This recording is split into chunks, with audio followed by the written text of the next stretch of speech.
Bill, it's an honor to have you here. Well, it's an honor to be here. Thank you very much for having me. Well, it's very kind of you to jump in, and I think the first thing that I wanted to start off with is probably pretty obvious what most people approach you with the first time they get to meet you or interview you or anything of that nature is, of course, your 1997 Citizen of the Year Award from the city of Chicago. Damn, that's the first time that ever came up. But thank you very much.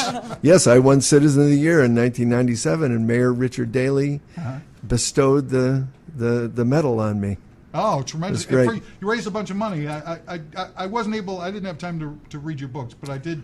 Try to learn about you best I could, and you raised a ton of money for education. We did. That was in the period when Chicago school reform had just kicked in. Local school councils were being elected, and we applied for and won a huge grant from the Annenberg Foundation. And it was a grant that was going to allow local school communities, parents and teachers working together, and partnering with local community organizations to really rethink and remodel their schools. And so, yeah, it was a stellar moment, but it was only one moment. I mean, I've been involved in urban school reform for 50 years, so it was just one moment, and it was an exciting one. Well, that's tremendous. I make a little bit of light of it just for fun's sake. Why not? No, Why not? I've never met, nor certainly never had a Citizen of the Year on this show. So you may have had one on, but you just didn't know they were Citizen of the Year. That's true. And also, you can also give your own Citizen of the Year award. Good idea. The Flabby Hoffman Award, because I, for example, when I retired from the University of Illinois at Chicago, which I did 10 years ago when I was 65, I was voted to get emeritus status by the faculty senate, by the provost, by the president. Went to the board, and the board took it away. And they took it away because of my political history. Sure. And they said nobody of my character should be a professor emeritus. And so the faculty organized a People's Emeritus Award, and that was a much more meaningful thing to me anyway. That's so, tremendous. Yeah, we had a lovely party down on the south side of Chicago, and we condemned the ruling class of the University of Illinois, and we gave me an award anyway. So that's wonderful to hear. Yeah. I mean, because I think honorific terms being what they are these days, I think an award from your peers is probably much more important. It's much more important. From the mucky mucks. Exactly. I'd rather have my kids vote me Dad of the Year than have some outside organization. That's much more powerful. So I agree. Right on. Well, was that the one? And I don't know. We didn't do any prep in advance of this. That's good. You don't want to. But was this the one where one of the Kennedy kids? It was Chris Kennedy, who was the chair of the board. Right. Of regents, of trustees, that is. Chris Kennedy is the son of Bobby Kennedy, and he basically said at a trustees meeting, there is no criteria for granting emeritus status. It's a vote of the faculty. Now, apparently, they've got criteria because of me. I apologize publicly. But there is no criteria. So he simply said in a board meeting, I think it's unfair to give this guy this kind of standing when he applauded when my father was assassinated. Now, that was a lie, and it wasn't even close to true. Right. But it won the hearts and minds of the rest of the trustees, and so they voted against me getting emeritus. It was not a big deal. All it means, emeritus is an honorific. Right. You get to keep your parking privileges, and you get to keep your computer address. And the guy in the parking office called me up immediately and said, in effect, screw those guys. You can have your parking meter pass as long as you want it. I mean, the people know what's going on. It's no mystery. Right. Well, I do want to come back to talking about your efforts in education, and I've seen that you've written a lot of books. A lot of books. And in your overall lifespan, you spent a whole lot more years, it would seem, in educational pursuits, or certainly equal amount of years in educational pursuits and in teaching that you did as an activist, or as a quote-unquote activist. Yeah, I mean, I don't make much of a distinction. I was first arrested opposing the war in Vietnam in 1965. In prison, I met some people who had started a freedom school. I went out of jail into my first teaching job, and I've never seen those two as particularly separate since then. I've written a lot about education, and but I wrote my first book. I published my first book when I was 45 years old, and I wrote probably a book a year over the next 20 years. And I wrote 2 memoirs about my time in the Weather Underground and about the debacle that happened with the Obama presidential campaign when I was thrust into that as Obama's terrorist friend. Yeah, it's an honor. Do you still hear about that? Like, is that still coming up? Constantly. Yeah. Oh, yeah. I mean, it was quite... I was as well prepared for it as anybody could be, in the sense that I have been in the public space, and I've been, a public activist for a long, long time. But certainly a presidential campaign amps up the attention and so on. And so when first Hillary Clinton and then the McCain-Palin people called me Obama's terrorist friend, the hatred came pretty hot and heavy. And I had a police officer at the end, but a lot of it was amusing. I'll give you 2 quick examples. I had a police officer at the University of Illinois Chicago who was assigned to guard me because the threats were so intense and they were constant. And one day he came to my office to pick up a couple of letters. One was from Texas, and it said that this group had a posse. They were coming to Chicago to kidnap me and waterboard me. And the second one was from Louisiana, and they were coming to assassinate me, and they had a picture of my office door. So Officer Muhammad took these 2, and he looked at him and he said, "Gee, Bill, I hope the guys who are going to shoot you get here first, because it'd be horrible to be waterboarded and then shot." so we tried to keep laughing about it. But it was an intense moment. And the death threats have gone way down, but I still get 1 a month or so. And I don't take them seriously. The guys I take seriously are the guys who don't threaten you and just show up, so that could happen. Because if they're sending threats, and I'm not immune to them myself. I'm sure. It's the world we live in today. Yeah. Exactly. You're getting death threats too? I had, back in 1999, I guess it was, and certainly in early 2000, I was doing a lot of political things on a CAN TV cable access series that I had, one of which was showing a picture, and this was back in sort of, at this point, a bygone era. I took a picture of Cheney and Bush Jr. Off of the back end of a train on a whistle-stop tour where they were waving to the crowd. And I, put a caption bubble over them saying Zig Heil, and I said they're back with a caption underneath it. Nice. And I ran it on my TV show for an hour with no other explanation, no voice or no narrative or anything, just a picture for an hour.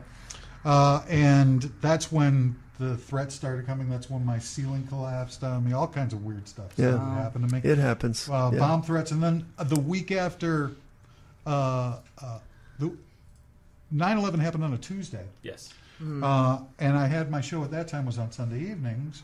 And by that Sunday, I asked them for special permission to do a last-minute episode. I went out and said the Sunday of that week that it had to be an inside job. And for an hour, I did a dissertation speech of all the various different historical examples, like Iran-Contra and pardoning of Poindexter and all these other, Cap Weinberger and all these things, the 20 seconds before they were set to testify before the special counsel, and, all these other things that I brought up, very specific historical examples. The death threats came in by the hundreds. I had an external voicemail thing that would hold like 150 messages, and they would fill up as fast as I could clear them out. They had bomb threats at the station and all kinds of great stuff. So I'm no stranger to any of that. But Obama, back to you, Bill. Obama ultimately disavowed himself of you. How did that resolve itself? Didn't he? Well, the way that it happened. First of all, I'd go back to 9/11. 9/11, the morning of 9/11, you could go look this up. The New York Times had a front page of the arts section, a picture of myself and Bernadine Dorn, with a headline, "No regrets for a lifetime love of explosives." Not my language, not my headline. But that was the pub date of my first memoir, Fugitive Days, was 9/11, 2001. Oh my God. Yeah, that was horrible. On the other hand, you fast forward and you go to April of 2008, and I had my doctoral students over for a seminar, which I often did, and we had a potluck dinner, and it was the evening of the last debate between Clinton and Obama. George Stephanopoulos hosting. Right. Somebody, when we were cleaning up the dishes, somebody turned on the television just as the debate was getting to the point where Stephanopoulos said to Obama, what about Jeremiah Wright? And Obama gave his answer about, his generation. The incendiary he had suffered, pastor from Chicago that right, Obama was associated with, and not, it wasn't a distant association. Right. Jeremiah Wright was is a great Chicago citizen, and he had married the Obamas and baptized their kids and all the rest. But in any case, Obama gave the answer that he was from a generation that had suffered and he was angry, but Obama didn't agree with him. And then Stephanopoulos said, well, what about your friendship with Bill Ayers? He bombed the Pentagon and never apologized. My students are sitting there watching this, and they fell on the floor because this is going around the world. And they're like, oh, my God. And one student turned to me and said, that guy has the same name as you. And another student helpfully said, well, that's because they're the same guy. But why would my students know? They're in their 20s and 30s. Why would they have any idea of this ancient history? Right. But now suddenly it was thrust into the world. And Obama said he's a guy around the neighborhood, and I knew him, but I didn't take political advice from him. And frankly, I had to say to all my ultra left friends, "Damn, he was a guy around the neighborhood. I never took political advice from him." Exactly. I just like about yourself from him. Yeah, and of course, I like to think that he got the Ayers bump, and that's why he got elected. But I don't know. I just like how they just needed an apology. Yeah, exactly. Yeah, exactly. I mean, and the problem with apologies, and being a lifelong communist, I can tell you that the apology is never enough. You have to turn people in. You have to turn yourself inside out. All the best things you did are never good enough. So you take a simple example of Edwards. Who was Obama's Secretary of State? Hillary and then Kerry. John Kerry. So you take John Kerry. John Kerry's proudest moment was coming back from Vietnam and testifying before the Senate that we committed war crimes in Vietnam every day, not as a matter of choice, but as a matter of policy. That's what he said. He threw his medal with hundreds of other GIs onto the steps of the Capitol. That was a great moment. He spent the next 30 years apologizing for his best moment. Right. And it wasn't good enough. It wasn't good enough for the right wing. It wasn't good enough for the Swift boats. The whole Swift boating thing was nonsense. So Did instead Taylor of Swift have anything to do with it? I hope so. I hope so. But embracing what you did as a matter of principle just never occurred to him. So the problem with apologizing is it's never enough. You have to be a right-wing lunatic and be, an apostate, and then you're accepted into respectable society. That's right, and that's what they're looking for. They're looking for a shaming of the integrity of the anti-establishment action itself. And look, you can look at it right now. You can witness it right now. The New York Times had a scurrilous piece last week about Bernie Sanders. Bernie Sanders is not God on earth. He's not the solution to our problems, but he's running an honest and interesting campaign. As an educator, I urge everyone to look at his education program. It's called, cleverly, the Thurgood Marshall Plan for Reforming Schools. What a great, like the Marshall Plan, but the Thurgood Marshall Plan. And so what does the New York Times do?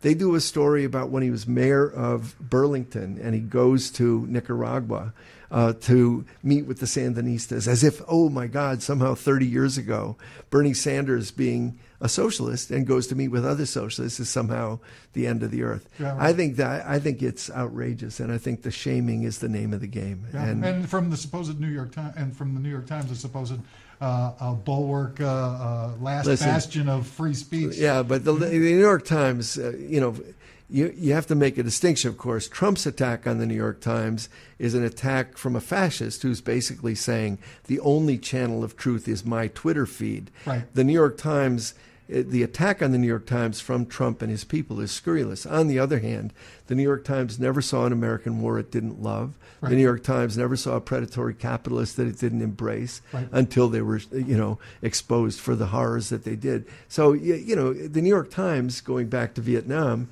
in 1968 still saw a light at the end of the tunnel. I mean, so, they were a cheerleader for war, and they still are. Yeah. How did we get into the first, Iraq war? I mean, the New York Times marched us in there. So we have to be careful of what we embrace. The whole lie of calling the media apparatus liberal media is just a big lie, Nazi-style big lie, and trying to redefine what progressive thought and ideologies are. Yeah, by bringing everybody to the right, by redefining what is conservative to begin with as liberal, then you just sort of invalidate any sort of liberal thought. You just extinguish all liberal Absolutely. thought. I have thought of my life project on almost every issue is to break from the frame that they give us, the debates that they allow us to have. For example, do you want Obamacare or predatory capitalist health care?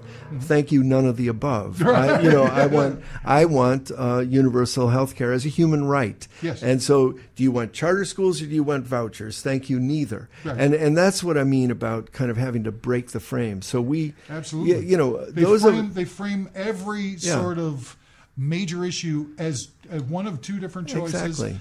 As a means of division. Divide and conquer. It's Machiavelli 101. Absolutely. And so I think that it's very important that when we think about building a movement for real change in this country, and frankly, we're in the midst of several that are really hopeful and exciting, including Black Lives Matter, which is the latest iteration of a centuries-old struggle for black freedom. This is very exciting, but notice what the Black Lives Matter kids are doing. They're changing the frame. What the establishment would like us to think is that it's about police excess and that we need a police review board. Go listen to what the kids are saying. Go look at their program. They're talking about redefining what criminal justice means, tying it to a decent education and full employment and mental health care and all the rest of it. So I think that we have to get smarter about not being led down the primrose path of liberal versus conservative or this choice versus that choice. We have to make a new narrative. I believe that's correct. And that's the type of thing that, something is sort of broad-based and intrusive is like abortion. Yeah. We get it framed for us, exactly. And it's pro-life or pro-choice. Exactly. And that sets us up to waste a lot of time, energy, and aggravation fighting each other, dividing amongst ourselves, and spending tons and tons of money with the lawyers trying to fight this out in the courts, when I think everybody could probably get some common sense things that we could all share and work towards. There's no question, but we have to reframe that debate. That's a great example because pro-choice, pro-life is not true. What's true is a woman should have control of her body, the integrity of her body, just like you should have control of your body, Flabby. Yeah. And I wish I did. Should. But there's other reasons. I knew you'd go there. I knew you'd go there. But my point is, as long as you're having this fight on the head of a pin, you're missing the larger point. Right. So I think when these extreme measures pass about, when there's a fetal heartbeat, there is no fetal heart at 6 weeks. There's not even a heart. So when they give this rhetoric, there's a fetal heartbeat at 6 weeks. That's a lie. But we can't seem to get around it because that becomes reported in the mainline press as the fetal heartbeat law. Well, what they really ought to do is and one of the things I admire about folks like you is I'm too earnest by half. I think humor is the way to organize people. I think sending things up as you do, I do too, but it'd be nice if we could find some. Well, I know. What? This isn't a laugh riot? But for example, I think somebody should be putting forward that as long as we have these draconian laws in Louisiana and Missouri and so on, what we ought to do is say the government ought to put a sensor in every woman's uterus, and as soon as a sperm touches an egg, that is government property. And let's do that. Let's go that far. Can Why we 6 weeks? Uteruses? Or zygotes? Yeah, zygotes? that's what I'm saying. Put a little number in there? That's the idea. Something like that. Or we could say, instead of intruding the woman's body, why don't we do a paternity test, a DNA test, and the man who impregnated the woman should be castrated.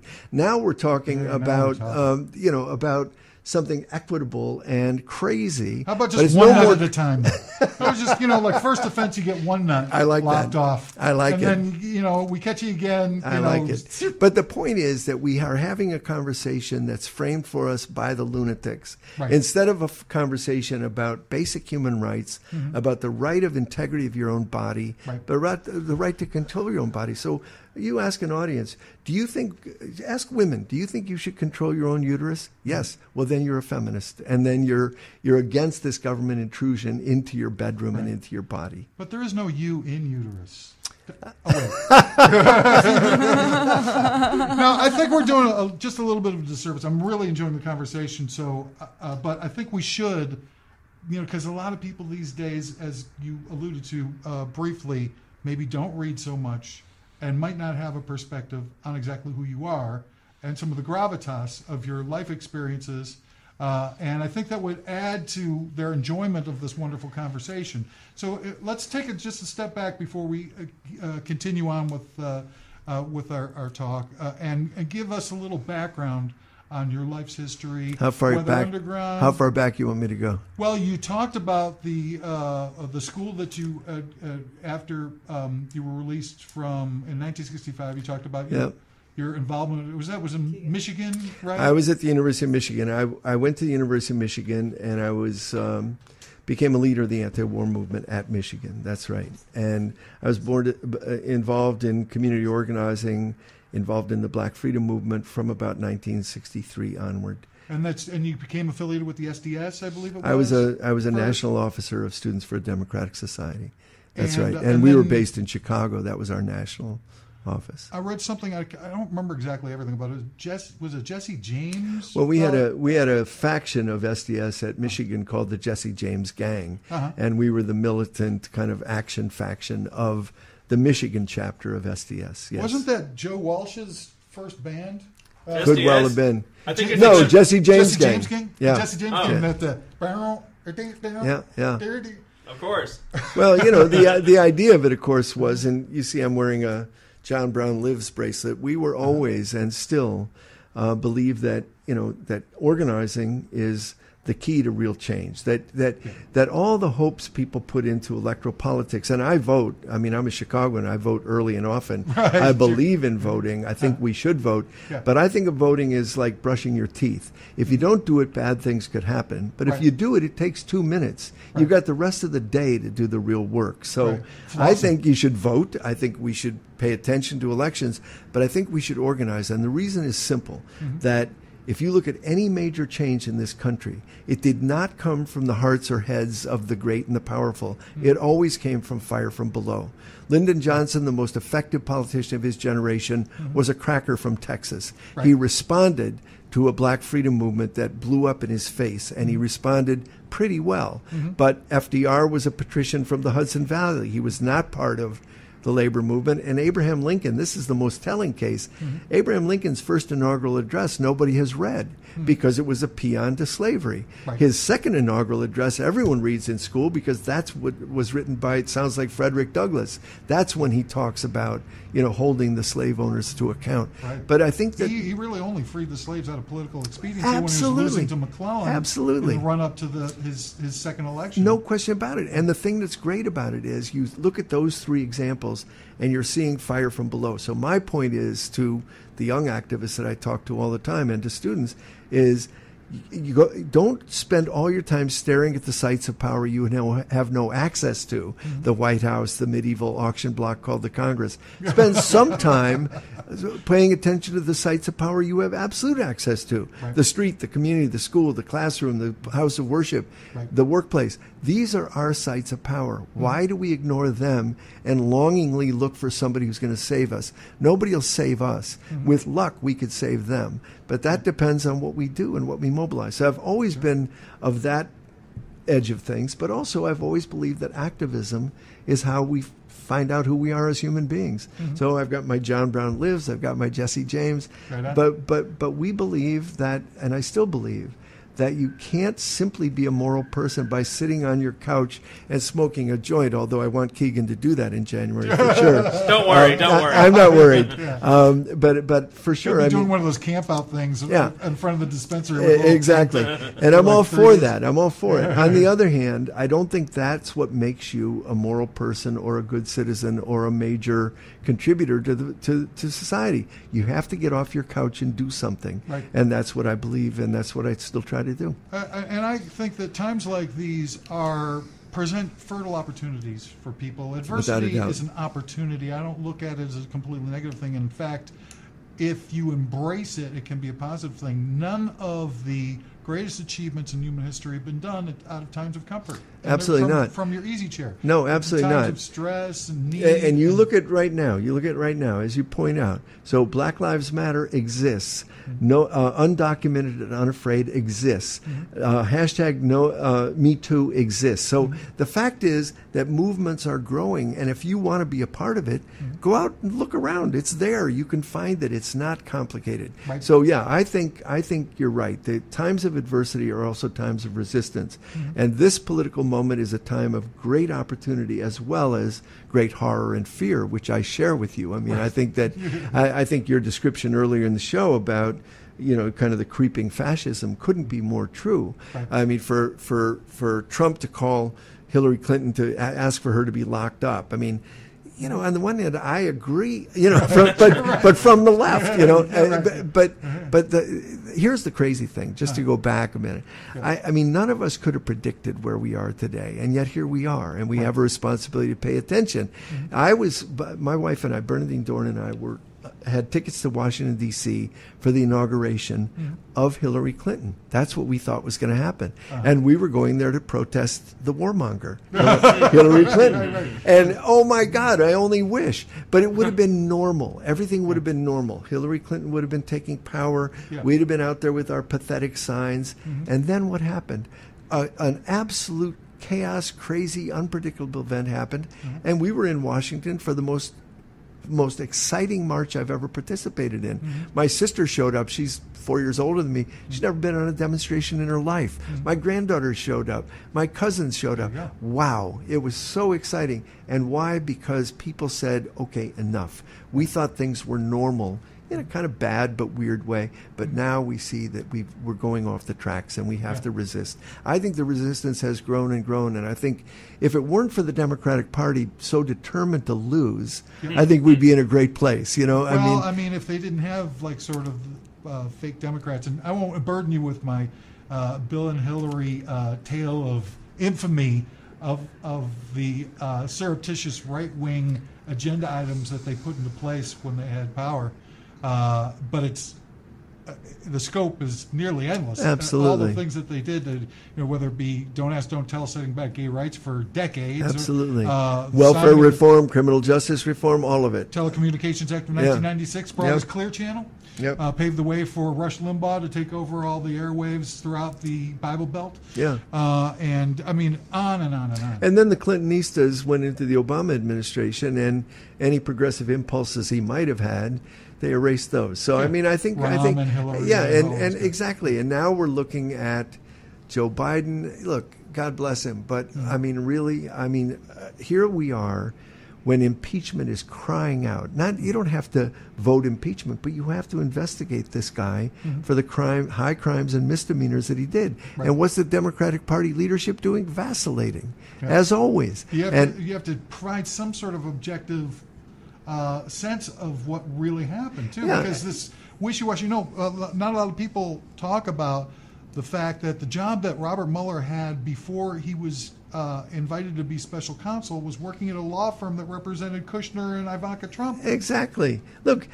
So what did they expect? And before for him to come up with? Before that, he was head of a criminal enterprise called the FBI. So I mean, it's madness. But you have some experience. I do have a lot of experience. I have a lot of experience. Faction of the FBI. So yeah. But I think that what's important is to note that on the ground, women, black women in the South, young people are on the move. And the fact that the Democratic Party can't find a way, the establishment can't find a way to tap into that, but kind of says, oh, no, that's a losing strategy. There's some mythical white worker out there. In fact, the whole thing, right, the day after the election, that it irritated me and it irritates me still, is this idea that the white working class is suffering. As if there's such a thing as the black working class that's living on Easy Street? I mean, it's nonsense. And yet, that's another example, though, of where they define the terms and they repeat it. Yeah. When you were talking earlier about fascism, the other thing I kept thinking is that one of the ways fascism works, or authoritarianism, whatever you want to call it, is lying in public is not a mistake. So catching Trump in his lies, that's not the game. He's lying in public because he can. And that's the hallmark of every authoritarian on earth. When Tiananmen Square happened, 30 years ago this month, the average normal person would think this is crazy, this could never happen, and then when it happens, and nobody disavows it, and with the power to be able to have a mainstream level of visibility, when they just kind of roll over and play dead, you have to just sort of accept that they've redefined reality. Well, exactly, and the Chinese leadership says this was foreign activists doing this. That was a bald-faced lie. When Colin Powell says, "Oh, look, there's nuclear weapons on these trucks," it was a bald-faced lie. He was going to be caught. He brought a vial of anthrax. Yeah, exactly. To the UN. I'm sitting there watching, like, everybody in that room must have been going, like, what are you, nuts? But the point is, if they you don't know. vote for us to go to war, I'll unleash the anthrax on you. Yeah, but my point is, they lie in public, and the game is, if they are showing you that they have the power to lie in public, they're not expecting you to completely believe them. But here Trump repeats and repeats and repeats. I was exonerated. I am innocent. It's not true. Right. But there it is. As well, you're going to have your sort of like baseline level of sheeple that will go along with it because they don't really have the facility or the means at their disposal to be able to be aware of how and why these are lies. Okay, but then that's our job. That's your correct. job. That's your where it job. ties into education. Exactly, education and media, both. That's right. And we go off, and he'll tell you, I go off for hours on end and giving people sort of like historical perspective and different ways of looking at things in order to be able to try and wake them up. Well, you have. I mean, that's it. You have a medium, a vehicle that you can try to do that, and I think that's critical that you use that vehicle to try to say to people, look, let's wake up, because you can't be a moral person if you're not constantly trying to open your eyes. Once you open your eyes, you have to be astonished. You can't just be cynical. You have to be astonished at both the joy and ecstasy, but also the unnecessary suffering. Absolutely. Then you have to do something.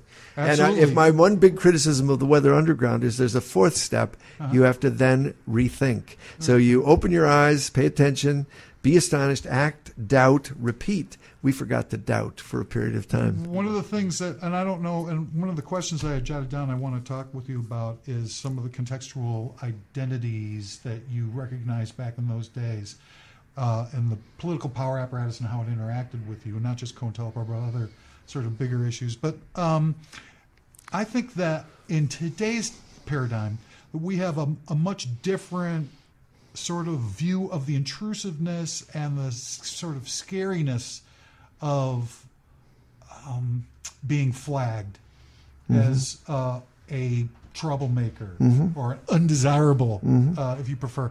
And the fear that goes along with it is so much more, I think, overwhelming, because you can't get away from it. Just anybody who has ever been on a computer knows that, just on a simple level, without getting into the nuts and bolts of the real intrusions, that Facebook will know exactly every site that you've surfed, and they'll show you ads from it, even if you're logged off Facebook, even if it's on a different computer, even if it's on a device. They're talking about now that their intrusion on your phones, even if you think that they're off, is so exacting and so placed onto the grid in such detail that they can eavesdrop on a conversation that you're having through your phone that you think is off and pick out keywords and then use them later to advertise to you. That this whole thing is integrated. Yeah. The Information Awareness Office, that was the first time I ever heard of them publicly saying that they were sort of the creation of the grid, where everybody gets their own digital file and everything like that. That was an office that they publicly announced shortly after the Patriot Act. And they put in charge of the Information Awareness Office none other than Admiral Poindexter, our good friend from Iran-Contra. So they're doing the scariest, publicly announcing, doing the scariest office in the history since 1945 of intrusion by the power apparatus into people's personal lives. And they put in a guy who barely, by the skin of his teeth, escaped from a major league conviction for treason, Yeah. because George Bush Sr., his probable head of Iran-Contra, pardoned him at the last second when there was no choice. You know, I know this people is get scared, and of they course, just don't know. and I know this is an issue of yours, and I know Yeah. you talk about it a lot. It warrants a lot more conversation from you, but from a lot of other people. Right. But I suggest to my students all the time that they go back and read 3 classics. One is, of course, 1984. Right. And George Orwell, the greatest essayist of the 20th century in English, probably, George Orwell imagines a world with the nightstick and the cell and the torture and the paranoia. And it's a brilliant rendering of what he saw inklings of even then, and he projected them forward. Sure. But next to that, you have to read Brave New World. Aldous Huxley was Orwell's mentor in high school. And Aldous Huxley imagines a world that is also authoritarian, also completely controlled. But it's not the nightstick and the cell. What it is instead is easy sex, consumerism, and drugs. And, you know, but people become anesthetized either way, right? correct. And then you think of Fahrenheit 451, where the whole point of the fire department is to burn books. And the head of the fire department says at one point, we burn the books as a public service. I mean, books confuse people. Right. Books make people agitated. This way everybody's happy. And that's exactly the world we live in. It's a combination of Brave New World, authoritarian impulses, and a kind of a loss of imagination. Without a radical imagination, we can't move towards a better world. We are Absolutely. stuck where we are. Absolutely. And I try to frame it like this. The fear that's so pervasive that forces us to not click through on an information article of demystifying the true nature of power versus a Kardashian article. Yeah. That impulse of fear that helps, especially people in their formative years when they're told not to be different, and for so many years of being bullied or cajoled and into, you know, assimilating. I look at it as that knowing is liberating.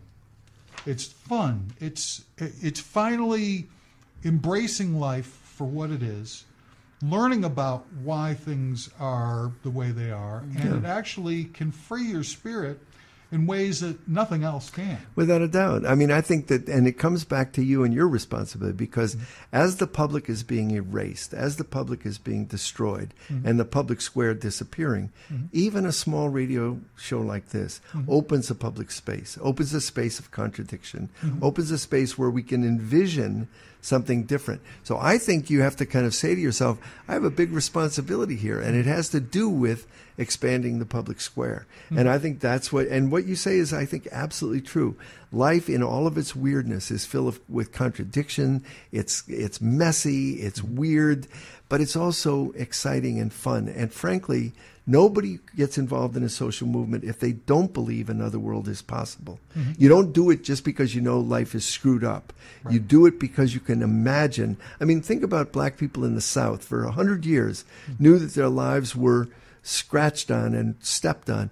And it was only when a critical mass of people said, if I go down to that courthouse and vote, my life could change and my kids' lives could change. That's when activism appears. So I think you're doing something very important just by bringing some humor, bringing some knowledge, bringing some awareness into the public space. Well, thank you. And I would suggest that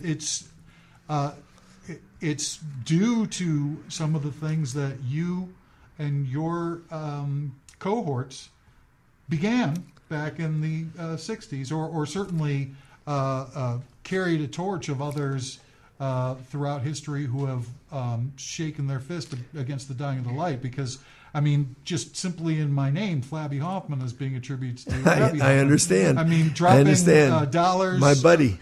Well, I mean, dropping dollars on the stock exchange to watch all the traders scramble around on the floor. Well, Abby was great. Trying to have a exorcism on the Pentagon. And I mean, they were great because they brought humor to the thing. And as I say, I think humor is sometimes a better organizer than earnestness, because you can see the contradictions. But I think, I'll just say this. I know we're winding down, but very quickly, There is no such thing as the 60s. Nobody looked at their watch on December 31st, 1969 and said, oh, damn, it's almost over. Let's get high and let's get laid. I mean, we did want to get high and get laid, but it wasn't because nothing was over. Right. So the 60s is marketing. They sell it back to us. Whatever the so-called 60s was, it was prelude to right now. And I'm living now looking forward. I'm not nostalgic for a boat that left the shore. So I want to be with the young people now, kicking ass. And even if I'm in a wheelchair or a walker, put me on the barricade and I'll be right there with you. Right on. Well, Bill,